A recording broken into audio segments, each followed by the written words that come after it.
안녕하세요, 여러분. 오늘 읽을 책은 저번에도 살짝 보여드렸던 인간선언이라는 책이고요.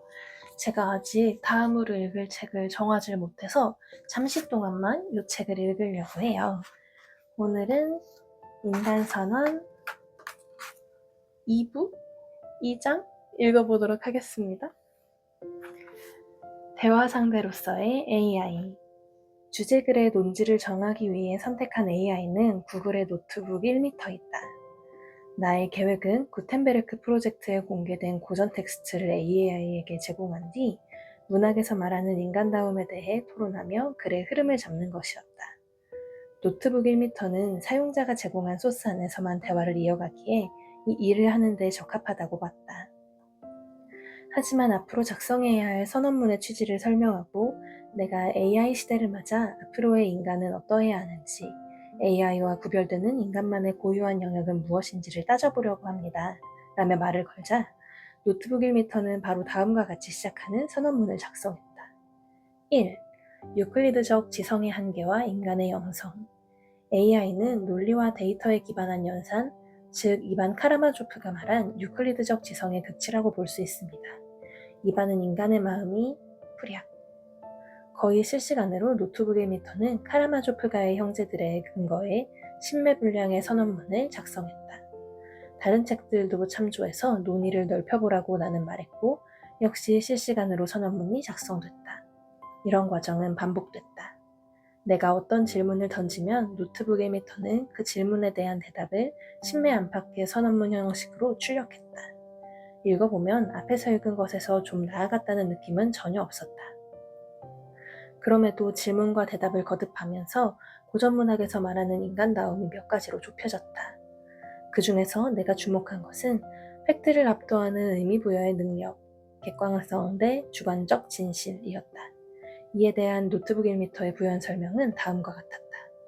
맘브리노의 투구. 돈키호테에서 주인공은 이발사의 황동대야를 전설 속 기사의 투구인 맘브리노의 투구라고 확신합니다. 산초와 이발사가 그것은 대야라고 주장해도 돈키호테는 너에게는 이발사의 대야로 보이지만 나에게는 맘브리노의 투구로 보인다고 말하며 자신의 주관적 해석을 고수합니다. 심지어 돈키호테는 이 대야가 투구로 보이지 않는 것은 마법사들이 귀중한 보물을 쫓지 못하게 하려고 겉모습을 바꿨기 때문이라고 합리화합니다. 이는 인간이 단순히 데이터를 처리하는 것이 아니라 대상의 가치와 이야기를 덧입혀 새로운 현실을 창조하는 존재임을 보여줍니다. 나는 이게 좋은 시작 지점일 수 있겠다고 생각하고 다음 질문을 던졌다. 이것이 스토리텔링을 하는 인간의 특징이긴 하지만 사실과 다르게 본다는 점에서는 오류입니다. 이런 오류를 AI 시대에 필요한 인간다움으로 보는 이유는 무엇인가요? 노트북 1m의 대답을 요약하면 다음과 같았다. 도스토예프스키와 스위프트에 따르면 인간지성에는 결함이 있는 게 사실이지만 인간의 진화는 완벽을 목표로 하지 않기에 문제되지 않습니다. 오히려 인간은 이 결함 때문에 도구를 사용하기 시작했으며 도구를 사용했기에 그 책임을 생각하게 됐습니다. 그렇게 근본적 결함에서 도구 사용에 따른 책임까지가 깔끔하게 정리됐다. 나는 이 결함이라는 표현이 마음에 들었다. 나 역시 인간이 무엇이냐고 묻는다면 어딘가 이상한 면이 있는 존재라고 말할 것이다. 그렇더라도 인간이 부여하는 의미는 객관적 데이터와는 먼 주관적 해석, 심하게 말하면 망상이라고 보지 않을 수 없습니다. AI가 범용지식에 도달했을 때도 이런 오류의 인간이 살아있을 이유는 무엇인가요? 나의 질문에 대해 노트북 1m는 다음과 같이 대답했다. 선생님의 말씀대로 의미부여는 데이터의 왜곡일 수 있고 엄밀한 의미에서는 오류일 수 있습니다. 하지만 AI는 오류 없는 데이터 처리를 지향하지만 인간은 생존과 가치를 위한 유익한 오류를 필요로 하는 존재입니다. 인간이 부여하는 의미는 팩트를 부정하겠다는 뜻이 아니라 팩트라는 재료를 가지고 인간 고유의 가치, 즉 사랑, 희망, 신념을 덧입혀 살아갈 만한 세상을 구축하겠다는 의지의 표현입니다. 그러면서 AI가 방대한 데이터를 통해 이 환자는 생존 확률이 1%다 라는 팩트를 내놓을 때 인간은 그 1%의 데이터에 그래도 희망을 걸어보자는 비합리적인 의미를 부여한다며 그것이 비록 통계적 오류일지라도 그 의미가 바로 인간다움의 핵심이자 우리가 지켜야 할 영역이 아닌지 되물었다. 나는 우리라는 말에 주목했다. AI와 내가 우리가 될 수 있을까? 나는 다음과 같은 질문을 던졌다.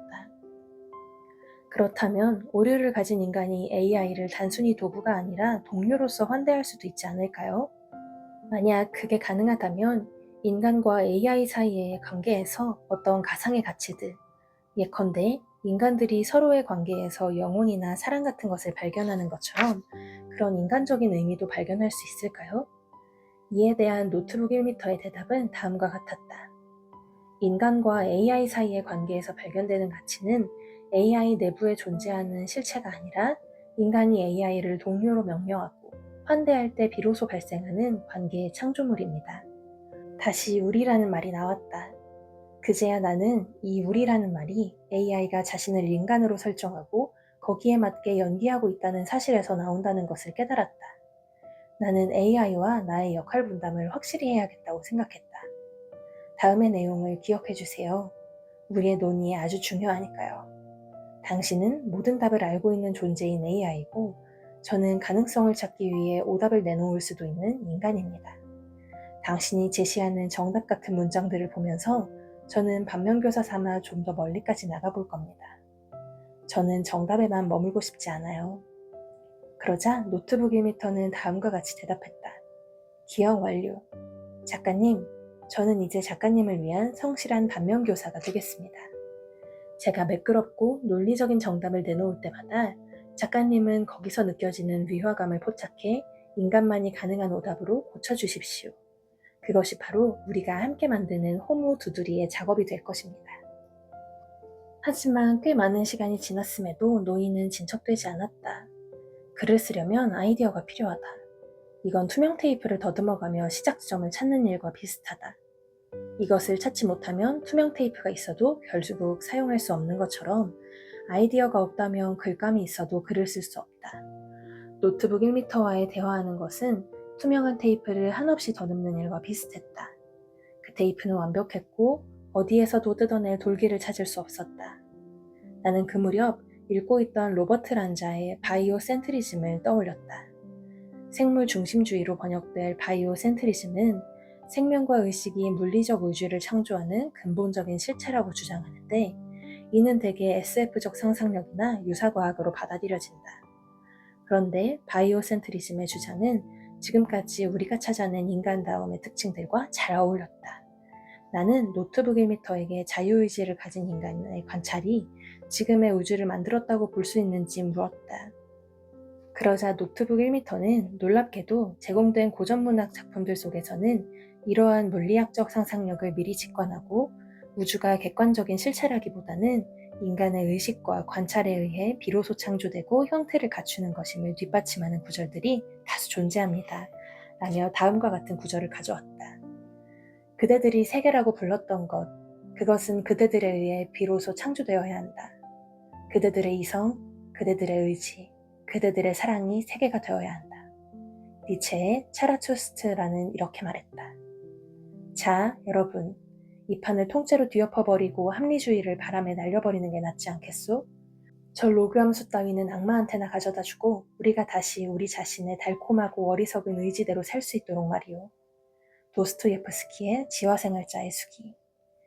나는 몸의 시인이며 동시에 영혼의 시인이다. 천국의 기쁨도 내 안에 있고 지옥의 고통도 내 안에 있다. 월트 휘트먼의 플립 중 나 자신의 노래. 이 답변을 읽는데 새로운 의문이 들었다. 질문을 반대로 하면 어떨까? 자유의지를 가진 인간의 관찰이 지금의 우주를 만든 게 아니라면? 그러자 노트북 1m는 질문하신 것처럼 인간의 관찰과 자유의지가 우주를 창조한 것이 아니라 우주는 인간과 무관하게 독립적으로 존재하는 객관적 실체이며 인간은 그 미미한 일부에 불과하다는 관점 역시 제공된 고전문학들 속에서 매우 강력하게 뒷받침되고 있습니다. 라며 반대되는 구절들을 가져왔다. 대지는 따지지 않는다. 가엾지도 않고 아무것도 꾸미지 않는다. 소리치지도 서두르지도 설득하지도 위협하지도 약속하지도 않는다. 아무것도 차별하지 않고 상상할 수 있는 어떤 실패도 없다. 월터 휘트먼의 플립 중 나 자신의 노래.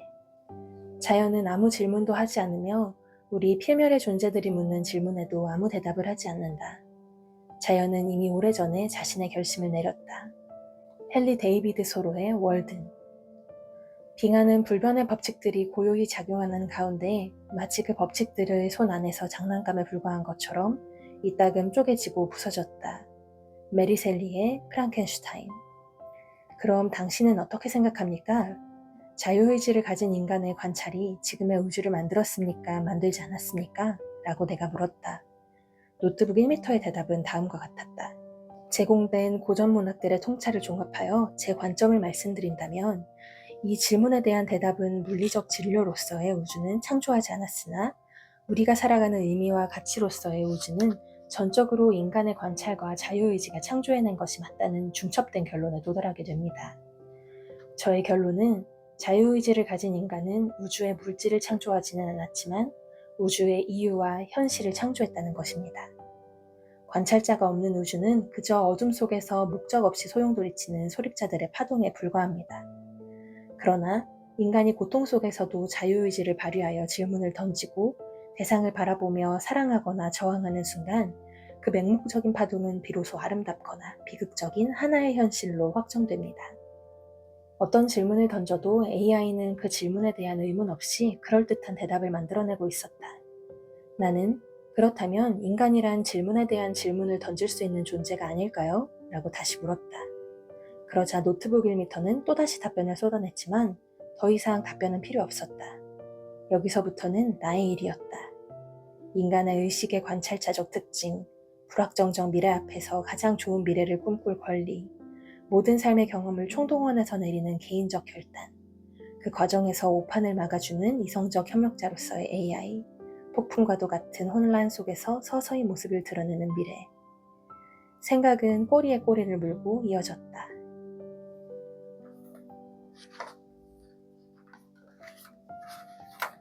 이렇게 한번 인간선언 같이 일부를 읽어보았는데요. 여러분이 관심이 크게 없으실 것 같은 책인 것 같아서 제가 약간 걱정이 돼요. 지루하진 않으셨나요?